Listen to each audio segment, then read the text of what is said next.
নমস্কার বন্ধুরা, তৈরি করব সোয়াবিনের তরকারি। এর জন্য প্রথমেই একটা মশলা তৈরি করে নিচ্ছি। মিক্সিং জারে নিয়ে নিয়েছি মিডিয়াম সাইজের দুটো পেঁয়াজ, মিডিয়াম সাইজের একটা টমেটো, থেতো করা প্রায় 2 চামচ মতো রসুন আদার পেস্ট। রসুনের পরিমাণটাই এখানে বেশি আছে। কিছুটা ধনেপাতা ও একটা কাঁচা লঙ্কা দিয়ে মিক্সিং জারে একটা মশলার পেস্ট বানিয়ে নিচ্ছি। এরপর 10 মিনিট ধরে জলে ভেজানো সয়াবিন প্লেটে তুলে নিয়েছি। জল থেকে সেপারেট করে নিয়ে সয়াবিন পরিমাণ মতো তেল ও সয়াবিনের উপর পরিমাণ মতো লবণ দিয়ে ভেজে প্লেটে তুলে নিচ্ছি।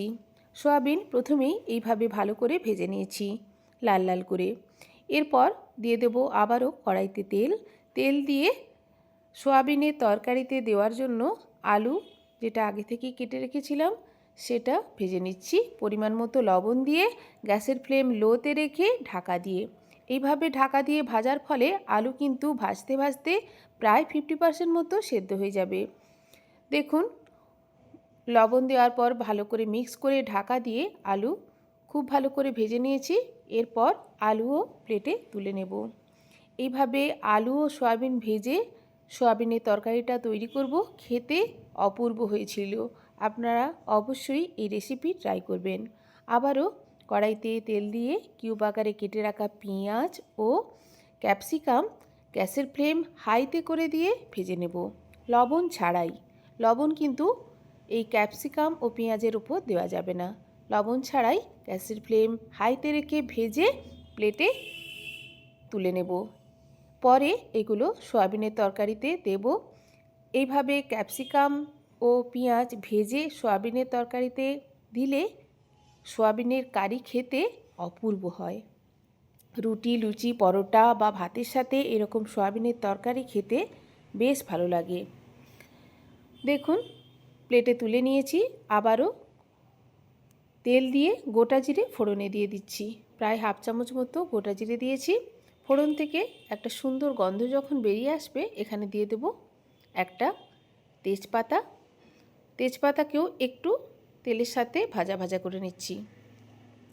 এরপর দিয়ে দিচ্ছি মিক্সিং জারে বেটে রাখা মশলার পেস্ট। মশলা কিন্তু একেবারে মিহি করে বাটিনি, আপনারা দেখেই বুঝতে পারছেন। ঠিক এইভাবে আধ বাটা করে বেটে নিয়েছি। অনবরত নাড়াচাড়া করে নিচ্ছি। এইভাবে মশলাটা বেটে রান্না করলে আমার মনে হয় টেস্টটা বেশি ভালো হয়। আপনারা চাইলে মশলা কুচিয়েও এখানে ব্যবহার করতে পারেন, যেমন পেঁয়াজ কুচি, টমেটোর কুচি, আদা রসুনের পেস্ট ব্যবহার করেও এই রান্নাটা করা যাবে। আমি এইভাবেই মিক্সিং জারে মশলা তৈরি করে নিয়ে রান্নাটা করেছি। এতে করে গ্রেভিটা খুবই গাঢ় হয়।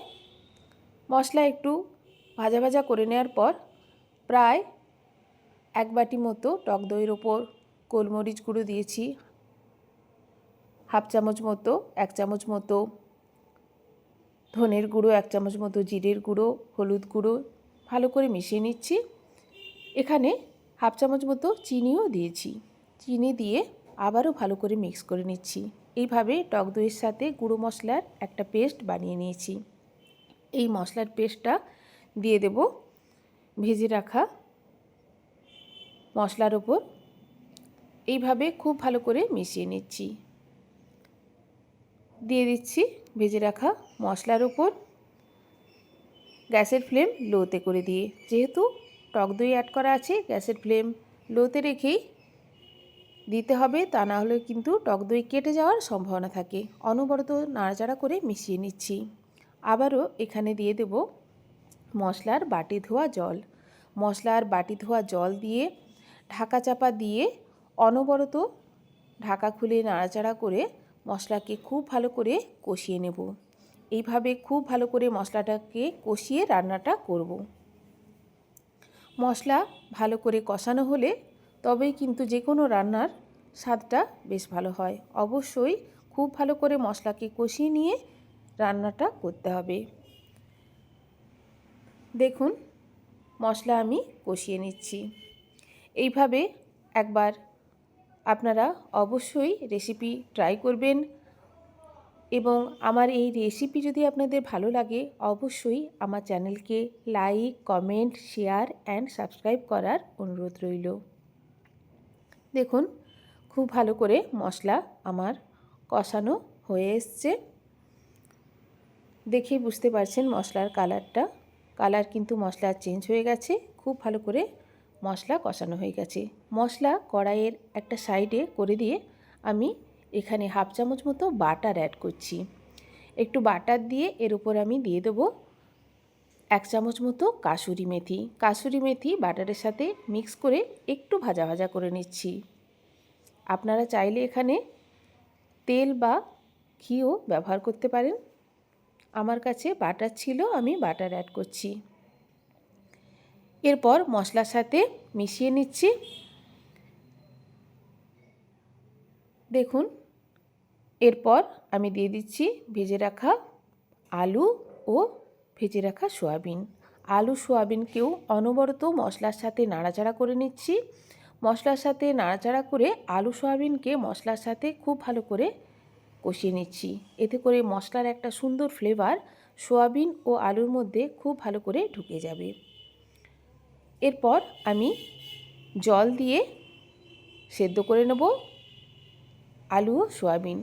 আলু কিন্তু প্রায় 50% মতো সেদ্ধ হয়ে আছে। আমি এখানে গরম জল দিয়ে দিচ্ছি। গরম জল দিয়ে ঢাকা দিয়ে আমি সয়াবিন সেদ্ধ করে নেব। গরম জল দিলে টেস্টটা বেশি ভালো হয়, রান্নার প্রসেসিংটাও ঠিক থাকে।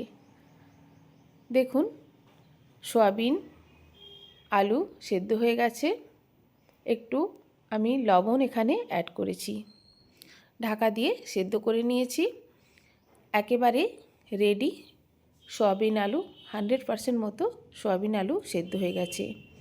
এরপর আমি এখানে ভেজে রাখা ক্যাপসিকাম ও পেঁয়াজ দিয়ে দেব। ক্যাপসিকাম পেঁয়াজ দেওয়ার পর কিন্তু বেশি সময় ধরে আর আমি ফোটাবো না। দেখুন একটু গরম মশলা অ্যাড করে দিচ্ছি, ভালো করে মিশিয়ে নিচ্ছি। আশা করছি আপনারা দেখেই বুঝতে পারছেন ঠিক এইভাবে রান্নাটা করতে হবে। ভেজে রাখা ক্যাপসিকাম পেঁয়াজ দিয়ে দিচ্ছি গ্যাসের ফ্লেম লোতে করে দিয়ে। এইভাবে দেওয়ার পর আমি ভালো করে মিশিয়ে নিচ্ছি। কয়েক সেকেন্ড গ্যাসের ফ্লেম লোতে রেখে দেওয়ার পর গ্যাসের ফ্লেম আমি অফ করে দেব। খেতে দুর্দান্ত হয়েছিল। অবশ্যই আপনারা রেসিপিটা ট্রাই করবেন।